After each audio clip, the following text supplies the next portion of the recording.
화려하지 않아도 정결하게 사는 삶, 가진 것이 적어도 감사하며 사는 삶, 내게 주신 작은 힘 나눠주며 사는 삶, 이것이 나의 삶의 행복이라오. 눈물 날 일 많지만 기도할 수 있는 것, 억울한 일 많으나 주를 위해 참는 것, 비록 짧은 작은 삶, 주 뜻대로 사는 것, 이것이 나의 삶의 행복이라오. 이것이 행복이라오.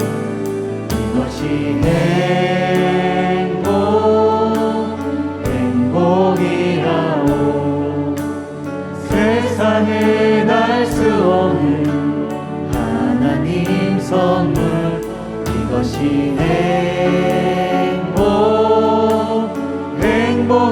행복이라오.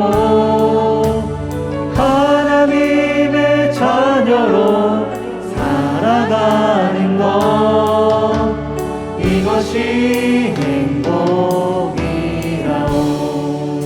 화려하지 않아도 정결하게 사는 삶, 가진 것이 적어도 감사하며 사는 삶, 내게 주신 작은 힘 나눠주며 사는 삶, 이것이 나의 삶의 행복이라오. 눈물 날 일 많지만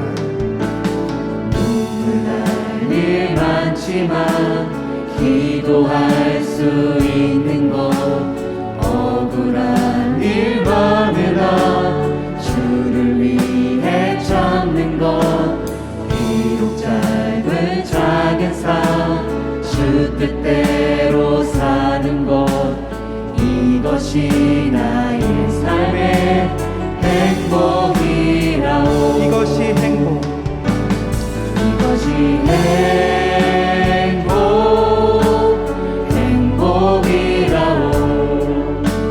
세상에 알 수 없는 하나님 선물, 이것이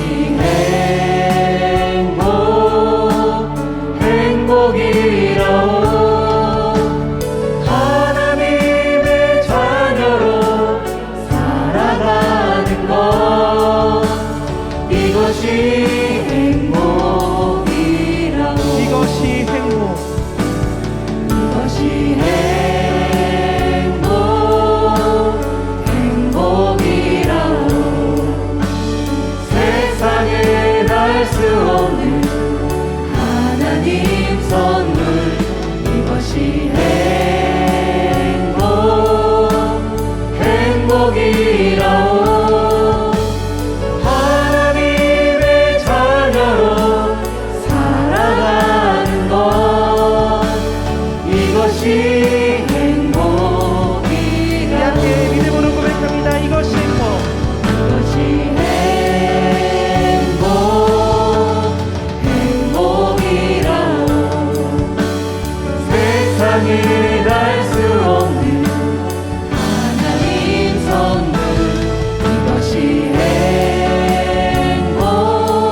이것이 행복이라오.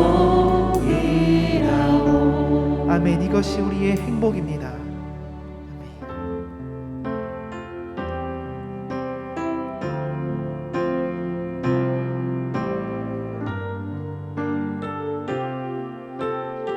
나 주님의 기쁨 되기 원하네. 나 주님의 기쁨 되기 원하네.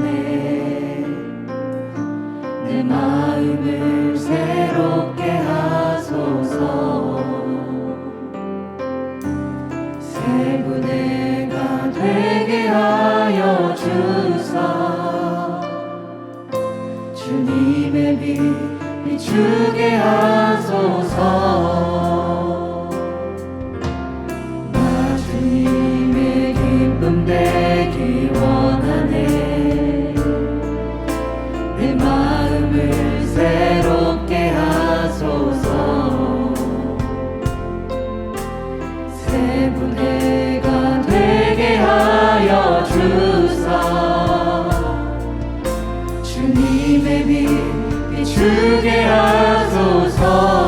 내가 원하는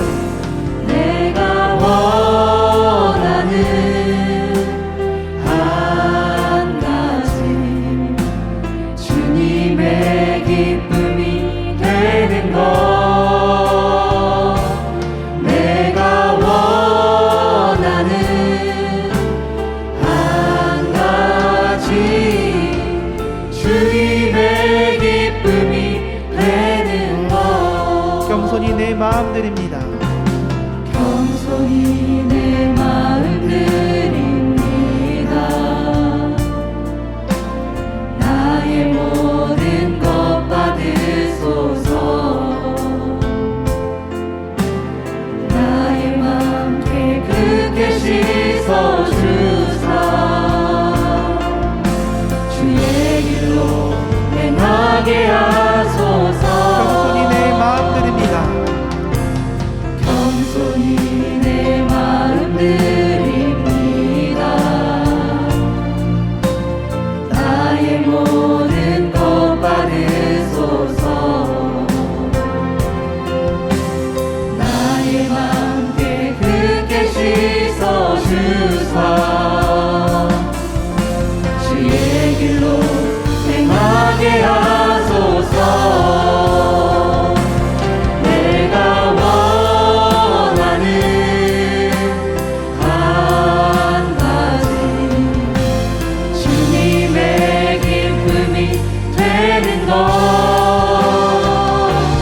내가 원하는 한 가지 주님의 기쁨이 되는 것. 내가 원하는 한 가지 주님의 기쁨이 되는 것. 내가 원하는 한 가지 주님의 기쁨이 되는 내가 것. 원하는 한 가지 내가 원하는 한 가지 주님의 기쁨이 되는 것.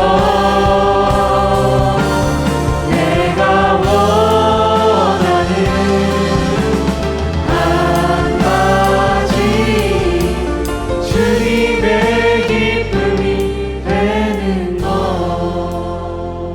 함께 기도하길 원합니다. 하나님, 이 시간 주님을 예배합니다. 이 예배를 통해 우리 모두 주님의 기쁨이 되길 원하오니 이 예배를 통하여서 주님의 뜻과 마음을 잘 분별할 수 있도록 인도하여 주시옵소서.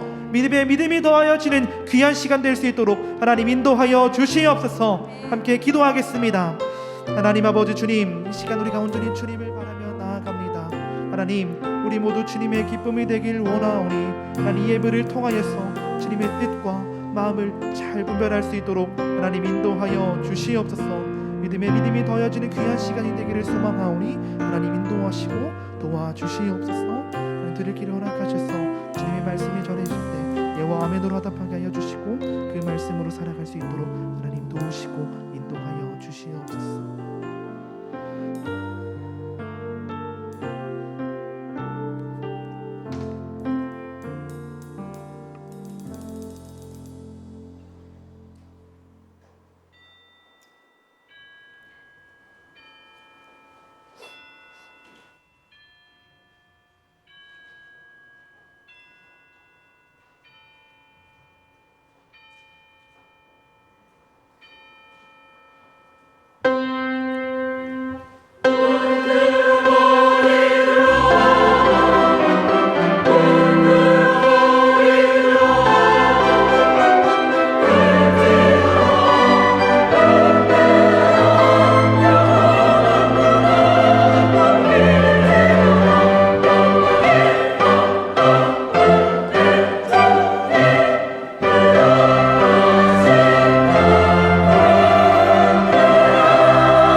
땅의 모든 끝이 여호와를 기억하고 돌아오며 모든 나라의 모든 족속이 주의 앞에 예배하리니 나라는 여호와의 것이요 여호와는 모든 나라의 주제심이로다.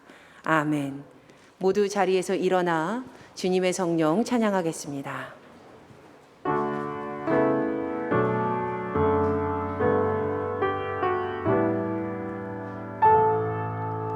주님의 성령 지금 이곳에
그러므로 내가 너희에게 이르노니 목숨을 위하여 무엇을 먹을까 무엇을 마실까 몸을 위하여 무엇을 입을까 염려하지 말라.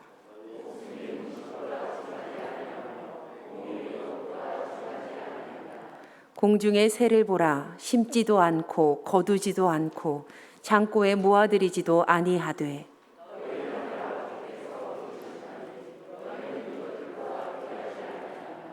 너희 중에 누가 염려함으로 그 키를 한 자라도 더할 수 있겠느냐. 들의 백합화가 어떻게 자라는가 생각하여 보라. 그러므로 염려하여 이르기를 무엇을 먹을까 무엇을 마실까 무엇을 입을까 하지 말라.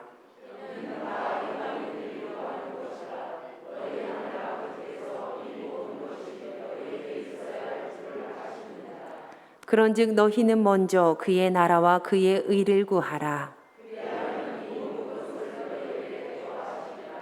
아멘.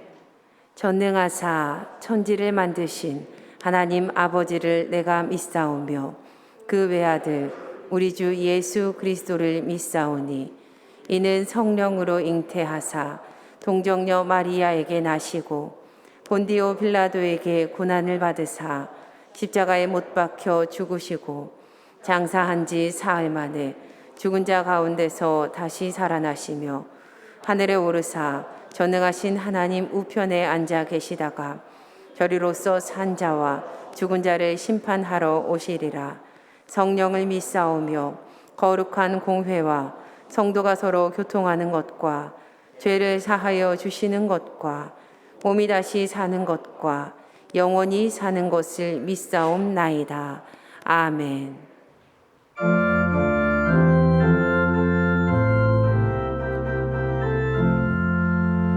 나 이제 주님의 새 생명 얻은 것 이곳을 지나고 새 사람이로다. 그 생명 내 맘에 밤같이 흐르고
하나님 아버지, 지난 한 주간 눈동자같이 보호하시고 거룩하고 복된 주일을 주셔서 예배자로 하나님 전에 나오게 하신 은혜 감사합니다. 죄인일 수밖에 없는 저희를 예수 그리스도의 피로 씻어 주셔서 죄 없게 하시고 믿는 것만으로 하나님의 자녀로 삼아 주신 하나님 은혜 또한 감사합니다. 구원받은 우리가 살아가는 이 세상이 주님과 함께하는 하나님 나라가 되도록 성령님 도와주시옵소서. 범사에 감사하라고 하셨기에 아주 작은 것에도 감사할 줄 알며 하나님의 목적하신 대로 사는 우리 되게 하여 주시옵소서. 세상의 빛과 소금의 사명을 감당하며 세상을 변화시킬 수 있도록 성령님 도와주시옵소서. 지난 한 주간 세상에 살며 상한 심령과 육신의 아픔도 가지고 나왔습니다. 주님께서 주시는 말씀으로 회복할 수 있도록 은혜 내려 주시옵소서. 부활의 주님이 나의 주인이 되시며 하나님께 우선순위가 정해지는 우리가 되게 하여 주시옵소서. 코로나 시국이지만 기도를 멈출 수 없기에 온라인으로 릴레이 중보기도 중입니다.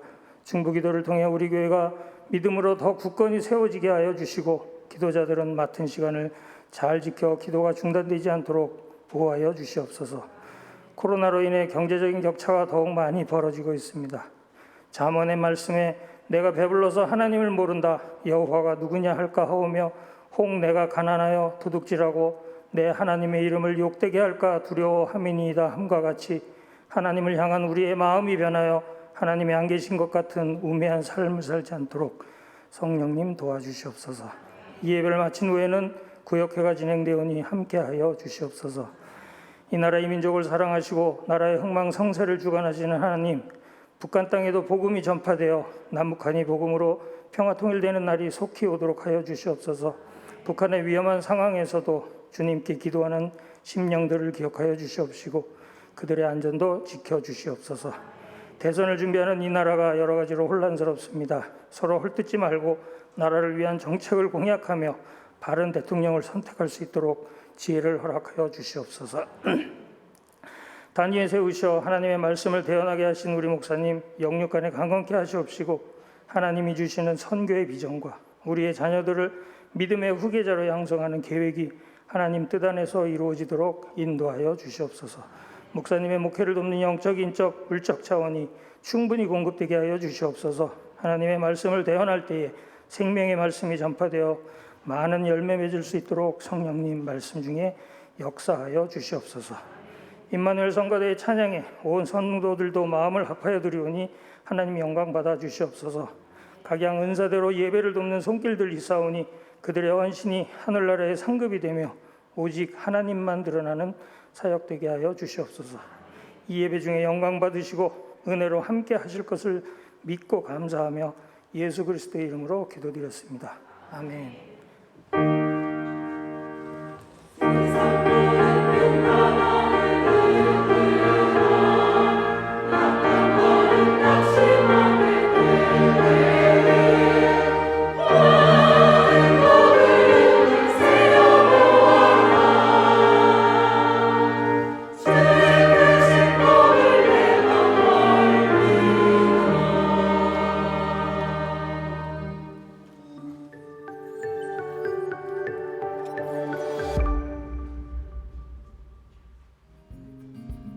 주님의 말씀 안에서 예수님의 사랑과 섬김을 따르며 살아가는 제1교회 성도님들 되시기 바랍니다. 1월 넷째 주 교회 소식입니다. 사회적 거리두기 연장에 따른 교회 일정을 안내합니다. 리더 수양회가 2월 6일 온세대 예배 시간에 있습니다. 참석 대상자는 화면과 주보를 확인하시기 바랍니다.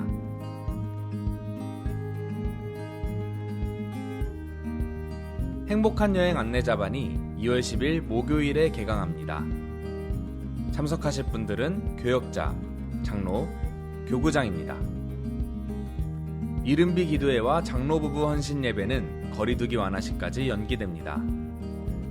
교회 일정은 거리두기 방역 지침에 따라 재조정될 수 있으며 변경 시 주보와 영상 광고를 통해 안내해 드리겠습니다. 예배 안내입니다. 주일 1, 2, 3부 예배와 교회학교 주일 예배, 새벽 예배와 수요 예배는 수용 인원의 30%에 한하여 대면으로 드립니다. 대면 예배 예약은 하지 않습니다. 온세대 예배는 교회에 모이지 않고 가정 예배로 드립니다. 계속해서 교회의 방역에 협조해 주시고 개인 위생도 철저히 해주시기를 부탁드립니다. 모든 소그룹 모임은 백신 접종 완료자에 한하여 6일 이내로 진행합니다.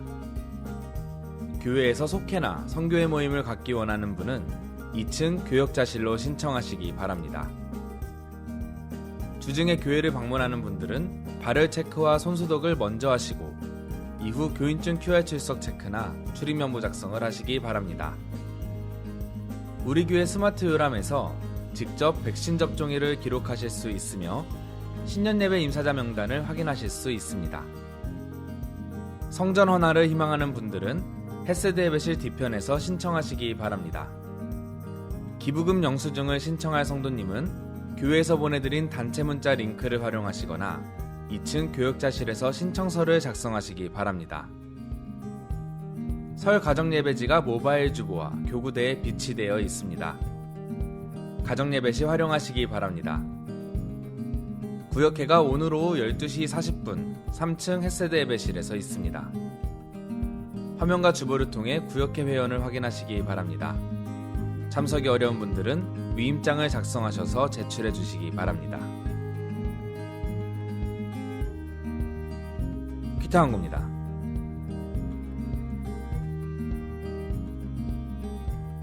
성도님들 모두 건강하시고 평안한 한 주간 되시기 바랍니다.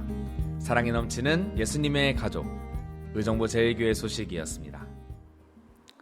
거룩한 주일에 주님 앞에 나오신 예수님의 가족들을 사랑하고 축복합니다. 이 시간에 우리 옆에 계신 분들과 함께 인사하겠습니다. 반갑습니다. 잘 오셨습니다. 사랑합니다. 예. 오늘 구역회가 있는 날입니다. 구역회원 되시는 분들께서는 오늘 이 예배가 끝나면 우리 4층 식당에서 저쪽 별관 4층 식당에서 김밥을 준비했습니다. 그래서 구역회원들은 그곳에 가셔서 김밥을 드시고 그리고 40분에 맞춰서 여기로 다시 오시면 되겠습니다. 그리고 혹시 구역회에 참석 못하시는 분들은 위임장을 제출해 주시면 이번에 교단에서 코로나로 인해서 참석하시는 분들이 많지 않기 때문에 위임장을 출석으로 인정해 주는 것으로 이렇게 되어 있어서 여러분들이 부득이하게 참석 못하시는 분들은 꼭 위임장을 제출해 주시고 가시면 좋겠습니다. 교회 홈페이지에 보시면 이제 교인 사업장이 업데이트가 됐습니다. 예쁘게 잘 준비를 했는데 혹시 잘못된 것이 있으면 확인하시고 사무실로 알려주시고 또 우리도 개인 사업장이 있는데 광고가 안 됐는데 교회에서 광고해 주셨으면 좋겠습니다 하시는 분들은 사무실로 신청해 주시면 언제든지 저희가 업데이트를 해서 광고해 드리도록 그렇게 하겠습니다. 이제 우리 모두 함께 하나님의 말씀을 듣겠습니다. 모두 자리에서 일어나 하나님의 말씀을 듣겠습니다. 오늘 우리에게 주시는 하나님의 말씀은 마태복음 13장 24절에서 30절, 47절에서 50절 말씀입니다. 예수께서 그들 앞에 또 비유를 들어 이르시되 천국은 좋은 씨를 제밭에 뿌린 사람과 같으니 사람들이 잘 때에 그 원수가 와서 곡식 가운데 가라지를 덧뿌리고 갔더니 싹이 나고 결실할 때에 가라지도 보이거늘 집주인의 종들이 와서 말하되 주여 밭에 좋은 씨를 뿌리지 아니하였나이까 그런데 가라지가 어디서 생겼나이까 주인이 이르되 원수가 이렇게 하였구나 종들이 말하되 그러면 우리가 가서 이것을 뽑기를 원하시나이까 주인이 이르되 가만두라 가라지를 뽑다가 곡식까지 뽑을까 염려하노라 둘 다 추수 때까지 함께 자라게 두라 추수 때에 내가 추수꾼들에게 말하기를 가라지는 먼저 거두어 불사르게 단으로 묶고 곡식은 모아 내 곳간에 넣으라 하리라 또 천국은 마치 바다에 치고 각종 물고기를 무는 그물과 같으니 그물에 가득함에 물가로 끌어내고 앉아서 좋은 것은 그릇에 담고 못된 것은 내버리느니라 세상 끝에도 이러하리라 천사들이 와서 의인 중에서 악인을 갈라내어 풀무불에 던져 넣으리니 거기서 울며 이를 갈리라 이는 우리에게 주시는 하나님의 말씀입니다. 아멘.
오래전에 운전을 하면서 제가 라디오를 들으면서 가다가 그 어떤 딸이 자기 어머니의 이야기라고 하면서 올린 사연을 제가 들은 적이 있습니다.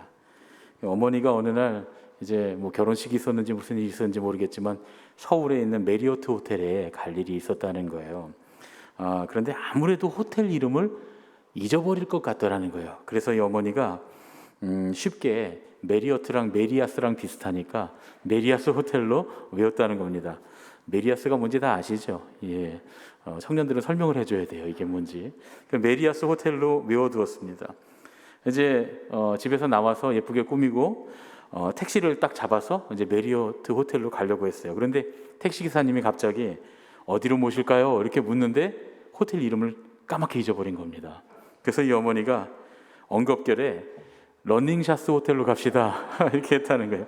여러분 이거 저 지어낸 얘기가 아니고 진짜로 있었던 얘기, 사연을 들은 겁니다. 제가 직접 라디오에서 들은 얘기예요. 그리고 이제 잠시 후에 택시 기사가 네 알겠습니다 하고 웃으면서 운전을 하고 갔는데 호텔에 도착해 보니까 메리어트 호텔에 도착을 한 거예요. 이 엄마가 깜짝 놀란 겁니다. 아니 러닝샤스 호텔에 가자 그랬는데 어떻게 메리어트 호텔에 데려다 줬습니까? 하고 물어보니까 이 택시 기사님이 웃으면서 이렇게 말하더래요. 아줌마, 러닝샤스는 아무것도 아니에요. 어제는 전설의 고향도 다녀왔어요. 그러더래요. 그 전날 어떤 사람이 예술의 전당 가자는 거를 전설의 고향 가자고 했다는 겁니다. 이 라디오에서 제가 이거 들으면서 정말 많이 웃었거든요. 운전하고 가다가 제가 운전하는 걸 차를 세워야 될 정도로 정말 엄청나게 웃었습니다. 그런데 그러면서 또 한편으로 무슨 생각이 들었냐면 이 택시 기사님이 참 지혜롭다. 오랜 시간 동안 손님들을 대하다 보니까 자연스럽게 자기가 일하는 이 업무에 있어서 정말 말도 안 되는 지명을 얘기해도 여기가 어디를 얘기하는 거겠구나 하고 거기까지 갈 수 있었다는 얘기죠. 그러니까 자연스럽게 훈련된 그런 지혜라고 할 수가 있겠죠. 우리 인생에 때때로 문제가 많습니다. 실수도 많이 하고요. 또 여러 가지 어려운 일도 많이 생기죠. 그런데 그런 문제들, 실수들, 어려운 일들은 사실 우리에게 지혜가 있으면 잘 넘어갈 수 있는, 잘 극복할 수 있는 그런 일들이 많이 있습니다. 이 지혜로운 택시기사님의 얘기를 들으면서 이 전혀 다른 얘기를 듣고도 제 길로 갈 수 있는 이런 지혜가 우리 삶에도 전반적으로, 우리 신앙의 삶에도 전반적으로 다 있다면 얼마나 좋을까. 우리의 삶의 모든 면에 두루두루 그렇게 지혜로울 수 있으면 참 좋겠다 하는 생각이 들었습니다. 이 세상을 살면서 이 세상에는 유익한 것이 있고 무익한 것이 있고 해로운 것이 있습니다. 제가 이렇게 분류를 해봤어요. 유익한 건 정말 필요한 거, 도움이 되는 거, 있으면 좋은 것이고, 무익한 건 있어도 좋고 없어도 좋은 거, 또 해로운 것은 있으면 우리를 힘들게 하고 괴롭게 하고 없어야 되는 것. 세 가지 정도로 제가 구분을 해봤습니다. 그런데 우리 인생에서 유익한 것과 무익한 것과 해로운 것을 구별하는 게 참 어렵습니다. 때로는 잘못 판단을 해서 유익한 걸 내버리고 무익하거나 해로운 것을 우리가 취하기도 하죠. 이런 일에 더 중요한 걸 바라보면서 오늘 우리 함께 교동문으로 읽었던 예수님의 말씀 보면 무엇이 더 중요한가 하는 이야기를 하시잖아요. 그러니까 뭐가 더 중요한지를 바라보면서 더 유익한 판단을 할 수 있으면 얼마나 좋을까. 오늘 우리가 함께 나눌 가라지의 비유와 그물의 비유가 우리에게 그런 좋은 길잡이가 되어줍니다. 오늘 가라지의 비유를 보면 어떤 주인이 좋은 씨앗을 밭에 뿌렸다는 거예요. 사실 이 비유의 제목은 좋은 씨앗을 자기 밭에 뿌린 주인의 비유라고 해야 맞아요. 왜냐하면 천국은 그 주인과 같다라고 했으니까. 그러니까 이 천국의 주인인 이 주인은, 좋은 씨를 자기 밭에 뿌린 주인은 하나님 아버지시죠. 그렇죠? 그런데 좋은 씨앗을 자기 밭에 뿌렸습니다. 그런데 난데없이 가라지가 생겨났다는 거예요. 하나님께서 우리에게 인생을 주시고 삶을 주시고 우리에게 생명을 주셨을 때는 좋은 것을 주신 거예요. 그런데 우리의 인생에 살다 보면 가라지가 생겨납니다. 왜 그랬을까? 그것도 처음부터 잘 모르고 이삭이 팔 때쯤 돼서, 곡식이 여물 때쯤 돼서야 그 사실을 알게 됩니다. 일꾼들이 난리가 났어요. 그것도 그럴 거예요. 가라지는 한 밭에서 한정된 양분을 알곡에게서 빼앗으면서 자라기 때문에 곡식밭에 큰 피해를 줄 수가 있기 때문이죠. 실제로 이스라엘 땅에는 독보리라고 하는 종류의 가라지가 있는데 그 모양이 밀이나 보리와 아주 흡사합니다. 자라는 동안에는 구별이 어렵고요. 이삭이 팔 때쯤 돼야 구별이 가능하다는 거예요. 그래서 일꾼들이 오랫동안 이 잡초를 잘 못 알아봤다는 겁니다.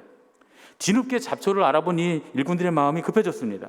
이제 막 이 들판에 결실하기 시작하는데 저 가라지가 결실하는 알곡들의 영양분을 뺏어갈 게 분명했기 때문에 마음이 조급했던 거죠. 그래서 다 뽑아버릴 결심을 하고 주인에게 묻습니다. 주인님, 다 뽑아버릴까요? 그랬더니 주인이 고개를 설레설레 흔드십니다. 놔둬라, 내비둬라. 도무지 가라지를 뽑지 말라는 겁니다. 가라지를 뽑지 말아야 하는 이유가 두 가지가 있습니다. 첫 번째로 뭐냐면 구별이 어렵기 때문이에요. 벼를 키우는 논에는 벼와 함께 피라고 하는 잡초가 자라거든요. 시골에서 농사하신 분들은 혹은 부모님이 농사하시거나 했던 분들은 다 잘 아실 거예요. 논에는 피라고 하는 게 있습니다. 사실 이 벼와 피가 구별이 잘 안 돼요. 저는 중학교 때, 고등학교 때 농업을 배우고 저희 할아버지가 벼농사를 지으셔서 제가 이제 압니다. 볼 줄 알아요. 이게 이스라엘의 독보리처럼 이삭이 패면 구분이 돼요. 벼는 점점 고개를 숙이면서 누렇게 익어가고 피는 점점 고개를 뻣뻣이 들면서 빨갛게 익어갑니다. 예. 태생이 달라요. 이삭이 패기 전까지는 참 구별하기 어렵지만 그렇다고 구별을 못하는 건 또 아닙니다. 농부들은 알 수 있어요. 저도 농업을 배워서 잘 알지만 겉으로 보기엔 똑같지만 잎마디를, 어렸을 때도 잎마디를 이렇게 제껴보면 잎마디가 V자로 나는지 Y자로 나는지 보면 이게 피인지 벼인지 알 수 있습니다. 그런데 이게 초보자들한테는 굉장히 어려운 일이에요. 많이 혼동됩니다. 그만큼 가라지와 알곡의 구별이 어려워요. 가라지인 줄 알고 뽑다가 특히 초보자들, 우리 청년들이나 학생들 농촌봉사 가서 피 뽑아라 그러면 벼 뽑는 게 굉장히 많습니다. 벼를 많이 뽑아놔요. 그런 경우가 태반이에요. 우리 인생이 이렇다는 거예요. 근데 우리는 다 인생의 전문가는 아무도 없잖아요. 우리는 다 인생의 거의 초보자들입니다. 우리 인생에도 괴로움을 주는 피가, 가라지가 있어요. 사람일 수도 있고 일일 수도 있고 실수일 수도 있고 어떤 환경일 수도 있습니다. 어떤 문제일 수도 있고요. 그런데 예를 들어서 우리 인생에 괴로움을 주는 사람이 있다라고 해서 그 사람들이 다 가라지는 아니잖아요. 몇 년쯤 뒤에 뒤돌아보면 오히려 그 사람이 내게 좋은 사람이었던 경우가 있습니다. 저도 살다 보니까 목회를 하면서 보니까 그런 경험이 참 많아요. 그때는 그분 때문에 너무 힘들었는데 사실 그분이 나한테 참 좋은 분이었던 그런 경우가 많습니다. 사람만 그렇지 않죠. 우리의 환경이나 삶의 문제들, 우리가 하는 실수들 이런 것도 다 마찬가지입니다. 내 기억에서 그냥 딱 잘라내버리고 싶은 그런 것들, 지금 나를 숨막히게 하는 것들, 이런 것들이 다 가라지인 것 같아서 다 정리하고 뽑아버리고 없애버리고 싶지만 그게 가라지가 아닌 경우가 너무 많다는 겁니다. 오히려 그 일이, 그 문제가, 그 실수가, 그런 환경이 나를 더욱더 알곡으로 만들어주는, 내 삶을 더 풍요롭게 하는 밑거름이 되는 경우가 많습니다. 이 가라지 같은 사람, 이 가라지 같은 실수, 가라지 같은 일, 가라지 같은 환경, 문제를 다 뽑아낸 다음에 오히려 정말 크게 후회를 할 수도 있다는 겁니다. 제가 이제 상담하시러 오시는 분들 중에서 그런 경우가 좀 종종 있어요. 너무 복잡하고 어렵고 힘드니까 이렇게 저렇게 정리하면 다 될 것 같아서 다 정리해버렸으면 좋겠다. 뭐 관계도 그렇고요. 관계도 그냥 뚝 잘라버렸으면 좋겠다. 또 일도 그냥 끊어버렸으면 좋겠다. 새로운 일을 다시 시작하면 좋겠다. 그렇게 말씀하시는 경우가 종종 있거든요. 그러면 저는 이제 이렇게 말씀드려요. 더 기도를 많이 하시고 결정하시라. 좋은 생각인데 더 많이 기도를 하시고 결정하십시오. 근데 이제 보통 마음에 결단이 서신 분들은 정말 좋은 생각인데만 듣고 가세요. 근데 사실 뒷말이 훨씬 중요한 거예요. 충분히 기도하고 가시라. 옛날에 믿음의 어른들이, 우리 믿음의 선배들이 어떤 말씀 하셨냐면 그런 얘기를 많이 하셨죠. 기도가 안 되면 아무것도 하지 말아라. 충분히 기도하면서 하나님의 뜻을 구하고 하나님께서 원하시는 길을 보고 난 뒤에야 정리하는 것을 결정할 수 있다, 그런 얘기죠. 충분한 기도, 하나님께서 함께 하시리라는 확신 없이 쉽게 새 일을 시작하거나 정리를 하면 가라지를 뽑는 실수를 범하기가 너무 쉽기 때문입니다. 가라지는 우리가 그렇게 쉽게 판단할 수 있는 성질의 게 아니에요. 그래서 그런 이유로 주님께서는 도무지 가라지를 뽑지 말라고 말씀하십니다. 가라지 뽑다가 알곡이 다칠까. 가라지를 뽑지 않는 두 번째 이유는 가라지를 뽑다가 알곡까지 송두리째 뽑힐 수 있기 때문입니다. 논 이야기를 자주 하는데 논에서 피를 제거할 때 유의할 점이 하나 뭐냐면 뽑지 않는다요. 뽑으면 안 됩니다. 특히 논에 물 대고 있을 때 이제 가서 잘 모르는 사람들이 가서 처음 배워갖고 이렇게 입마디 제껴보고 이거 피니까 뽑아버리자 하고 뽑는 순간 큰 문제가 생깁니다. 어떤 문제가 생기냐면 피가 벼랑 같이 자라거든요. 그러다 보니까 벼와 함께 뿌리가 다 엉켜 있어요. 잡초들의 특징이 뭡니까? 뿌리가 세다는 거죠. 그래서 피 하나를 뽑으면 보통 벼들이 이렇게 한 뭉텅이씩 이렇게 다 심겨져 있잖아요. 한꺼번에 다 따라 올라옵니다. 그러면 아무래도 벼에 좋지 않겠죠. 그거 다시 심어도 아무래도 좋지 않겠죠. 그래서 피는 뽑지 않고 줄기 끝을 딱 따라 들어가서 줄기를 꺾었습니다. 꺾어서 피를 제거하는 거예요. 그런데 그것마저 뿌리가 남아있다, 근원이 살려있다, 그것마저 아깝다고 뽑아버리면 주변의 벼들이 온전하기를 기대하기가 어렵다는 거예요. 우리 인생도 마찬가지입니다. 우리 인생은 굉장히 복잡하게 얽혀 있어요. 그래서 그런 이유로 가라지를 발견하고서 저건 분명히 가라지야 라고 확신이 서더라도 뽑지 않는 게 지혜롭다는 말씀이에요. 여러분 주변을 한번 보세요. 아주 사소한 일, 치약을 어떻게 짜놓는지, 가운데부터 짜는지 끝에서부터 짜는지, 이것 때문에 이혼한 부부들도 있다는 거예요. 소위 성격 차이라고 하는 얘기 때문입니다. 저도 사실 우리 아내랑 저랑 치약 짜는 방법이 달라요. 그러니까 누가 가운데서부터 짜는지 누가 끝에서 짜는지는 말씀 안 드리겠습니다. 여러분 취향이 있기 때문에 혹시 선입견을 가지실까 봐. 저 사람의 저런 모습만 없으면 별거 아니에요, 사실은 그게. 근데 저 사람의 저런 모습만 없으면 참 좋겠다면서 그걸 고치려고 하다가, 그 모습을 뽑아버리려고 하다가, 그 사람의 잘못된 걸 뽑아버리려고 하다가 깨지는 관계, 깨지는 가정들, 깨지는 공동체들이 얼마나 많은지 몰라요. 제가 목회를 하면서 보니까 교인들이나 사역자들과의 관계에서도 이런 경우가 종종 발생합니다. 어떤 사람들은 정말 그런 분들도 있어요. 칼같이 선악간에 딱 구별해서 관계를 딱 정리해버리자, 이렇게 하시는 분들이 있다고 봐요. 그렇게 하시는 분도 있다고 해요. 그래서 저는 그게 참 어렵습니다. 그래서 전 잘 못해요. 누가 보더라도 가라지인 경우 있어요. 그런 경우에도 매정하게 뽑아낼 수 없는 경우가 대부분입니다. 왜냐하면 가라지를 뽑아내고 난 뒤에 상처를 입을 더 많은 알곡들이 보이니까요. 그래서 뽑아내기 어려운 거예요. 가라지를 뽑으려고 들면 그때부터 우리 인생이 단순해질 것 같지만 오히려 훨씬 더 복잡해집니다. 단순해질 것을 기대하고 뽑기 시작하지만 얽히고 설켜 있는 문제들과 관계들과 감정들이 결국 우리의 인생을 훨씬 더 곤란하게 만들어 버립니다. 그래서 예수님 뭐라고 말씀하시느냐? 가라지를 뽑지 말아라, 이렇게 말씀하시는 거예요. 우리 인생에는 분명히 가라지가 있습니다. 그런데 그 가라지는 뽑지 않는 게 원칙입니다. 그러면 그냥 내버려 두느냐? 농부들에게 그냥 내버려 두는 일은 없죠. 그럼 정말 큰일 나겠죠. 요즘 농촌에 가면 논에 피가 벼보다 훨씬 높이 자라서 황금 들판이 아니라 붉은 들판인 경우를 종종 볼 수 있어요. 옛날 같으면 어르신들이 가갖고 논주인한테 가갖고 이 게으른 녀석 막 이러면서 혼내시고 역적내시고 그랬거든요. 저 피도 안 뽑는다고 꾸중을 했는데, 요즘에는 논에 피가 없으면 농약 친논이라고 해서 오히려 농협에서 수매를 안 해준대요. 예. 그래서 요즘은 가면 황금 들판이 아니라 붉은 들판인 경우가 많이 종종 있어요. 시골 사시는 분들은 잘 압니다. 이거 정말로 요즘 그래요. 그 옛날에 저도 그런 생각을 해서, 그래서 제가 어떤 분한테 야, 옛날 우리 할아버지 같으면 저거 진짜 혼났을 일인데 저 피가 저렇게 많이 자랐다고. 그 저게 피가 저렇게 많이 자라면 벼가 어떻게 자라겠냐고 그랬더니 우리 이제 농사짓는 권사님이 씩 웃으시면서 그래요. 목사님, 아이고 비료 한 주먹 더 주면 돼요, 그러시더라고요. 목사님, 비료 한 주먹 더 주면 돼요. 제가 그때 깜짝 놀랐습니다. 큰 인사이트를 얻었어요.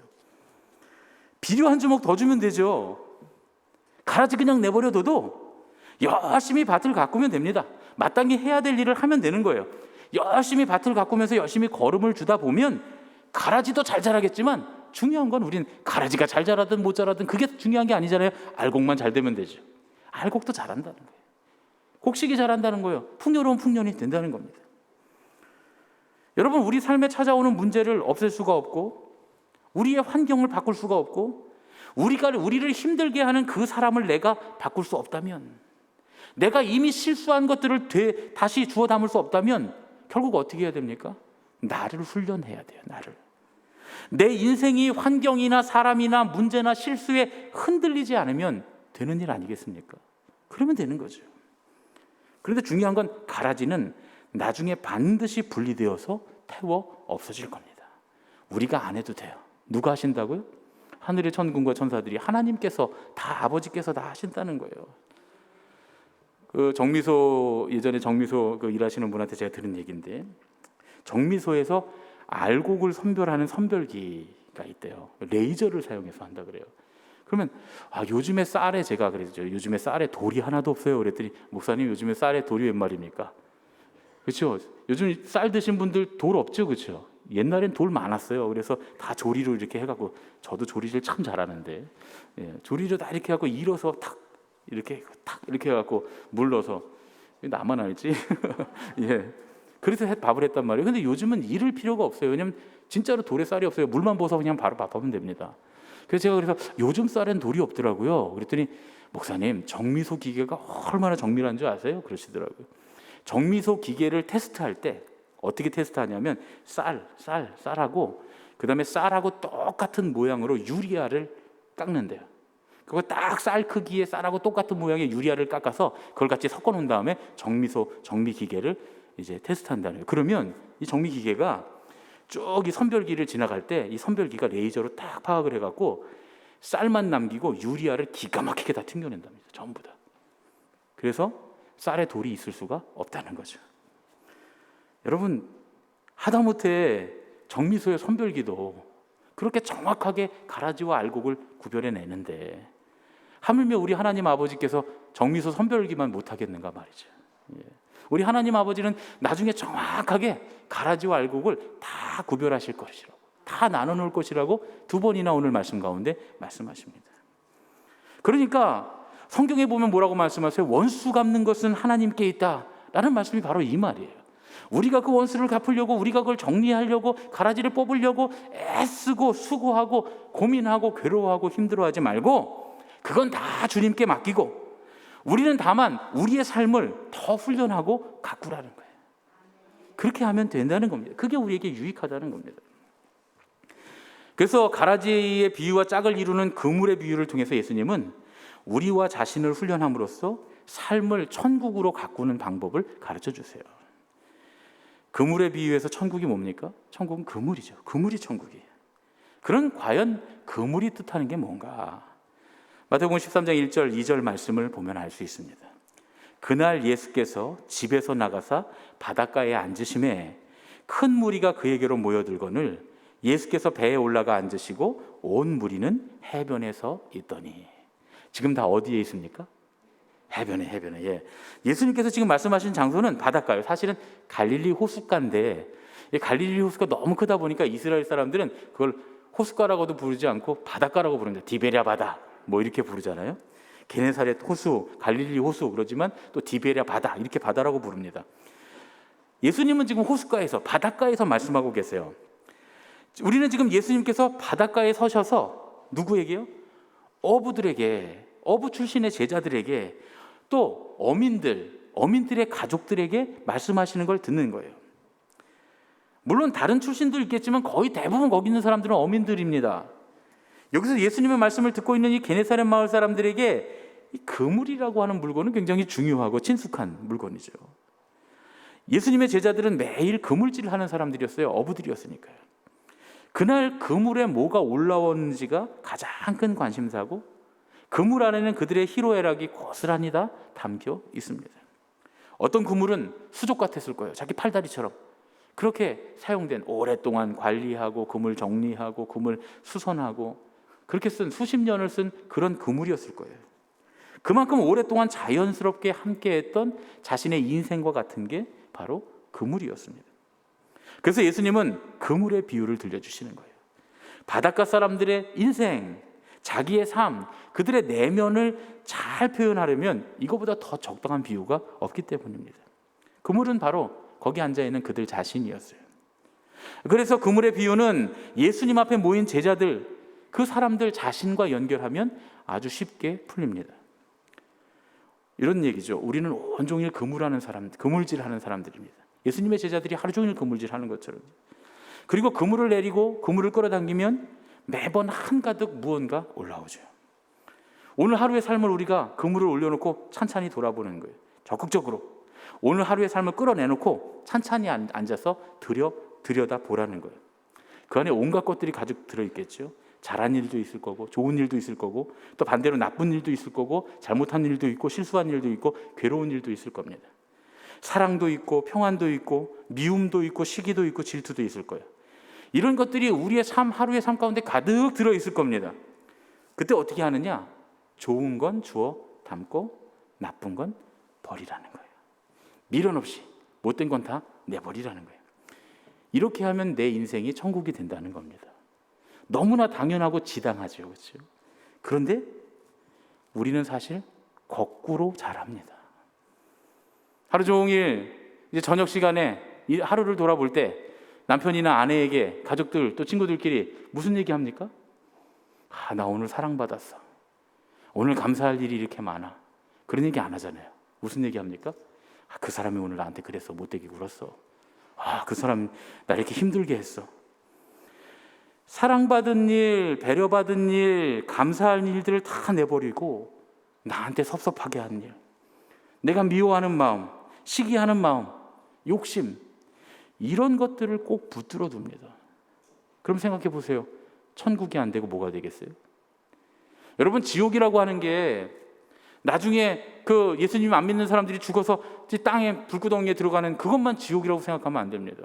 그것도 지옥이겠지만 진짜 더 끔찍한 지옥은 우리의 삶의 하루하루가 이런 시기하는 마음, 미워하는 마음, 섭섭한 일, 욕심, 괴로운 일들로 가득하는 게 이게 지옥의 불구덩이나 다름없는 거예요. 이게 얼마나 힘들고 어려운 일입니까? 늘 불만족하고 미워하고 원망하는 것으로 가득한 인생이야말로 지옥이 아닌가 말이죠. 자, 이제 그러면 오늘 두 가지의 이야기를 한번 예수님의 말씀을 합해 봅니다. 거기 결론이 있죠. 어떻게 하라고요?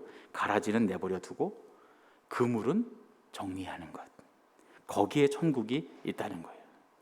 내 외부적인 어떤 삶의 조건들을 바꾸려고 하기보다는 늘 자신의 속사람, 내면을 바라보는 사람, 자기의 삶을 천국으로 채워서 아무리 가라지가 가득한 밭이라도 정성스럽게 가꿀 수 있는 사람, 그런 사람의 인생이 천국이라는 겁니다. 가라지가 자라지만 알곡도 자라요. 내 마음이, 나의 중심이, 심령이 천국이면 내 인생이 천국이 됩니다. 그래서 예수님의 가족들은 가라지는 내버려 두고 자기의 그물을 천국으로 채워서 다시금 주님께서 맡겨주신 우리 인생의 밭을 풍요롭게 하는 사람들인 줄로 믿습니다. 환경을 바꾸려고 하고 사람을 바꾸려고 하고 문제를 해결하려고 바꾸려고 하고 그렇게 애쓰지 말고 내 중심부터 먼저 바꿔야 합니다. 중심에 하나님 나라가 가득하도록 만들어야 돼요. 그렇게 사는 게 천국입니다. 그렇게 천국의 삶을 살아야 천국에 가는 길을 걸어가고 있는 거예요. 그래야 천국을 살 수 있고 사람들에게 천국을 전할 수 있습니다. 내 안에 빛이 없는데 어떻게 다른 사람들에게 빛을 비춰줄 수 있어요? 또 내 안에 천국이 없는데 어떻게 다른 사람에게 천국에 대한 이야기를 할 수 있습니까? 내 삶에서 내 중심에서부터 천국이 넘쳐나면 흘러넘쳐서 내가 전하지 않아도 다른 이들에게 천국이 전해지는 겁니다. 우리는 가끔 주변에서 이렇게 거룩하게 사시는 믿음의 어른들을 볼 때가 있어요. 그분은 거룩하게 성화가 돼서 온전함에 이른 그런 분들로 느껴지는 분들이 있어요. 늘 기도하는 분, 늘 믿음으로 살려고 애쓰고 다른 사람을 고치려고 하기보다는 자신의 삶을 더욱더 정결하게 살려고 하는 그런 겸손한 믿음의 사람들을 보면 참 은혜가 되고 도전이 됩니다. 그런데 그런 분들을 보면서 우리가 저분 정말 좋겠다, 저분은 참 은혜를 받고 참 감사할 만한 분이다, 훌륭한 분이다 라고 우리가 느끼기는 하지만 정작 내가 그렇게 되기는 굉장히 어렵습니다. 저절로 그렇게 안 되거든요. 그런 분들의 면면을 자세히 살펴보면 그렇게 되기까지 많은 연단과 훈련의 기간이 필요했던 것을 볼 수가 있습니다. 그래서 우리에게 훈련이 필요한 거예요. 우리는 훈련이 필요합니다. 그러면 무엇으로 훈련받아야 되느냐? 사도 바울은 로마서 10장 17절에서 이렇게 말씀합니다. 그러므로 믿음은 들음에서 나며 들음은 그리스도의 말씀으로 말미암았느니라. 우리가 삶의 성장하려면, 천국이 우리 안에서 이루어지려면 믿음의 성장을 이루도록 하는 가장 큰 원동력이 뭐냐? 말씀입니다. 말씀을 읽고 묵상하고 결단하고 그 말씀에 순종하는, 기도를 통해서 그 말씀에 결국은 순종하는 그 훈련을 통해서, 이 말씀과 기도의 훈련을 통해서 우리는 믿음을 갖게 되고 이 믿음이 우리를 구원과 온전함에 이르게 합니다. 말씀 없이는 절대로 천국이 우리에게 올 수 없어요. 하나님의 말씀이 우리 안에 들어오고 그 말씀을 깨닫고 기도하면서 하나님의 말씀대로 살려고 순종하려고 애쓰고 몸부림칠 때에야 비로소 천국이 우리 안에 오는 겁니다. 그래서 신앙훈련의 가장 기본은 말씀을 묵상하는 거예요. 도무지 말씀을 묵상하지 않고는 신앙이 성장할 수 없습니다. 믿음의 지혜가 결코 생기지 않습니다. 전혀 거룩해질 수 없어요. 말씀을 읽고 묵상하고 그렇게 살도록 기도해야 돼요. 일주일에 한 번 나와서 설교 듣는 걸로 결코 가라지 뽑을 수 없습니다. 가라지를 뽑지 않을 수 없어요. 마음의 그물을 온전히 정리할 수 없습니다. 목사나 교회의 리더들이 전해주는 말씀에만 내 신앙의 인생을 걸어서는 안 됩니다. 그러다가 잘못된 신앙에 빠지는 경우가 수두룩해요.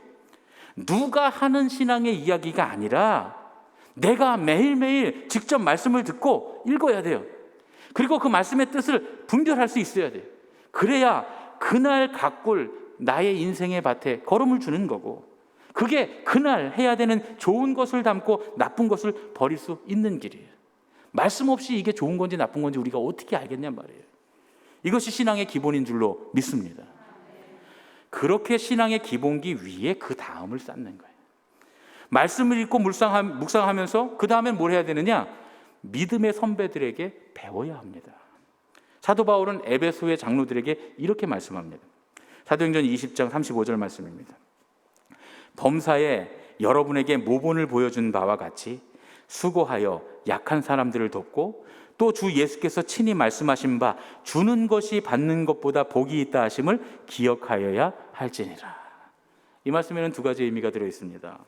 사도 바울은 함께 신앙생활하는 형제들에게 뭘 보여줬다고요? 본을 보여줬대요. 본을 보여줬다는 거예요. 누구로부터 배웠을까요? 예수님으로부터 배웠겠죠. 그리고 또 뭐라고 합니까? 그런데 주는 것이 받는 것보다 복되다는 거예요. 내가 본을 보였으니 너희도 주라는 거예요. 본을 보이라는 거예요. 예수님도 이렇게 말씀하십니다. 요한복음 13장 15절 말씀입니다. 이거 우리 함께 읽겠습니다. 시작. 내가 너희에게 행한 것 같이 너희도 행하게 하려 하여 본을 보였노라. 예수님 뭐라고 말씀하세요? 예, 내가 너희에게 본을 보인 것처럼 너희도 그렇게 하게 하기 위해서 내가 먼저 본을 보였다. 우리가 말씀을 묵상하는 기본 훈련을 튼튼히 하면 좋은 믿음의 사람들을 따라가는 양육이 그 다음에는 꼭 필요합니다. 그리고 또 잘 양육된 믿음의 선배들은 자기의 믿음의 길을 따라오는 믿음의 후배들을 또 양육해야 돼요. 그렇게 하라는 거예요. 그렇게 함으로써 우리 함께 믿음의 성장을 도모해야 한다는 겁니다. 제가 이제 우리 교회 양육이 시작되면 우리 양육하실 이제 안내자들한테 제가 늘 하는 말씀이 있어요. 양육해 보면 어렵거든요. 한 사람을 양육하는 일이 힘듭니다. 쉽지 않아요. 그러면 이제 보통 한 번 하면 저는 이제 할 목 다 했으니까 한 사람 양육했으니까 목사님이 이만만 하겠습니다. 그럼 제가 뭐라고 하냐면 3명만 양육해 보라고. 아직은 양육의 의미나 양육의 맛을 여러분 모르니까 3명만 한번 해보라고 말씀을 드립니다. 사실은요 3명 정도를 양육하고 나면 더 놀라운 사실은 내가 받는 자보다 주는 자가 더 복되다 하는 말씀의 의미를 깨닫게 돼요. 나의 믿음이 훌쩍 성장해 있고 내 안의 천국이 더 활짝 넓어진 걸 경험하게 됩니다. 그럼 그때부터는 양육하지 않을 수 없어요. 예, 훌륭해집니다. 양육을 받는 사람보다 양육하는 사람의 믿음이 훨씬 더 진보하고 성장합니다. 우리는 예수님께서 우리에게 명령하신 말씀을 따라서 양육하고 양육받아야 돼요. 사실은 웨슬리 목사님도 그런 말씀하셨지만 우리가 전도라고 하면 그냥 복음 전하고 끝나는 걸 전도라고 생각합니다. 그건 전도의 아주 소극적인 면이에요. 예수 믿어 구원받으십시오. 이건 전도의 가장 기초적이고 소극적인 면이고, 전도의 가장 포괄적이고 전도의 가장 완성은 뭐냐? 하늘나라로 가는 길을 함께 걸어가는 겁니다. 그래서 하나님 나라에 같이 들어가는 거, 그게 진정한 전도라고 할 수 있어요. 예수님도 그래서 양육받고 양육하라고 우리에게 말씀합니다. 예수님의 명령이 뭡니까? 마태복음 28장 18절로 20절 말씀입니다. 예수께서 나와 말씀하여 이르시되 하늘과 땅의 모든 권세를 내게 주셨으니 그러므로 너희는 가서 모든 민족을 제자로 삼아 아버지와 아들과 성령의 이름으로 세례를 베풀고 내가 너희에게 분부한 모든 것을 가르쳐 지키게 하라.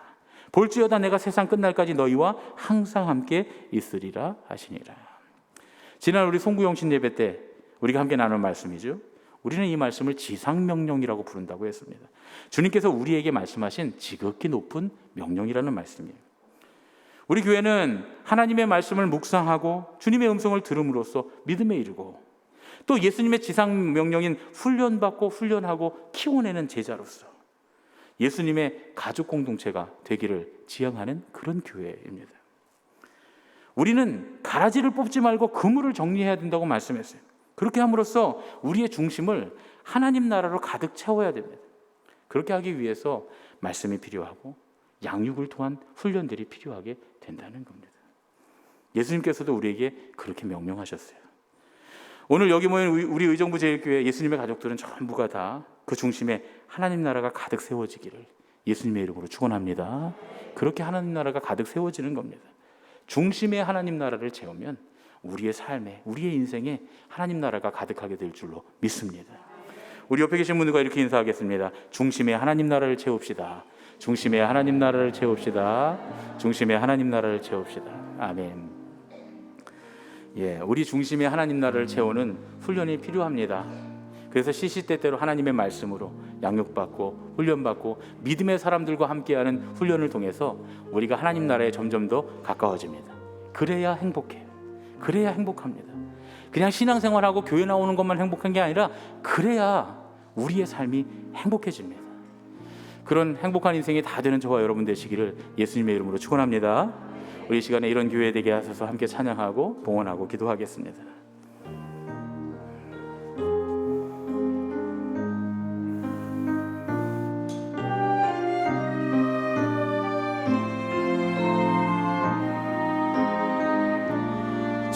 진정한 예배가 숨쉬는 교회 주님이 주인 되시는 교회 믿음의 기도가 쌓이는 교회 최고의 찬양을 드리는 교회 말씀이 살아 움직이는 교회 성도의 사랑이 넘치는 교회 섬김과 헌신이 기쁨이 되어 열매 맺는 아름다운 교회 주님의 마음 닮아서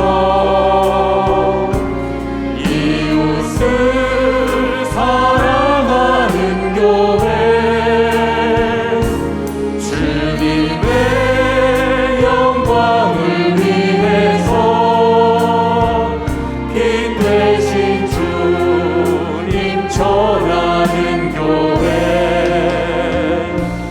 사랑의 불꽃이 활짝 피어나 날마다 사랑에 빠지는 교회 주께서 사랑하는 우리 교회가 이런 교회 되게 하소서. 우리 자리에서 일어나서 공헌하며 찬양하겠습니다. 진정한 예배가 진정한 예배가 숨쉬는 교회 주님이 주인 되시는 교회 믿음의 기도가 쌓이는 교회 최고의 찬양을 드리는 교회 말씀이 살아 움직이는 교회 성도의 사랑이 넘치는 교회 섬김과 헌신이 기쁨이 되어 열매 맺는 아름다운 교회 주님의 마음 닮아서 이웃을 사랑하는 교회 주님의 영광을 위해서 빛 되신 주님 전하는 교회 사랑의 불꽃이 활짝 피어나 날마다 사랑에 빠지는 교회 주께서 사랑하는 우리 교회가 이런 교회 되게 하소서.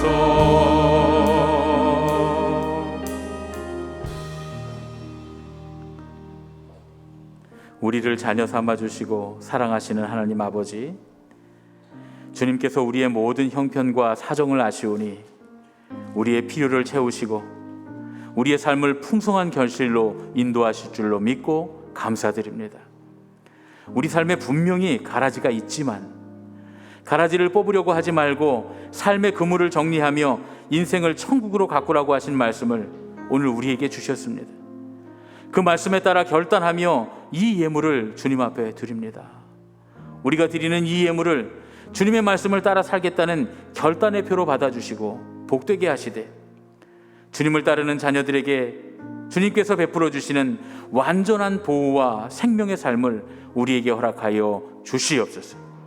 과연 주님께서 우리와 함께 하셔서 우리의 모든 삶을 보람있게 하셨음을 인생의 풍성한 추수를 바라보며 간증하게 하여 주시옵소서. 이제는 십자가와 부활로 구원과 생명을 주신 우리 주 예수 그리스도의 은혜와 독생자까지 아낌없이 내어주신 하나님 아버지의 크신 사랑과 우리와 영원히 함께 하시는 성령님의 감동, 감화, 역사, 인도하심이 내 삶의 환경과 문제를 탓하기보다 더 풍요로운 추수를 위해 자기 자신을 훈련하기로 결단하는 예수님의 가족들, 우리 제일교회 모든 성도들, 이 예배에 참여한 예배자들 머리 위에 이제부터 영원까지 함께 하시옵기를 예수님의 이름으로 축원하옵나이다. 아멘.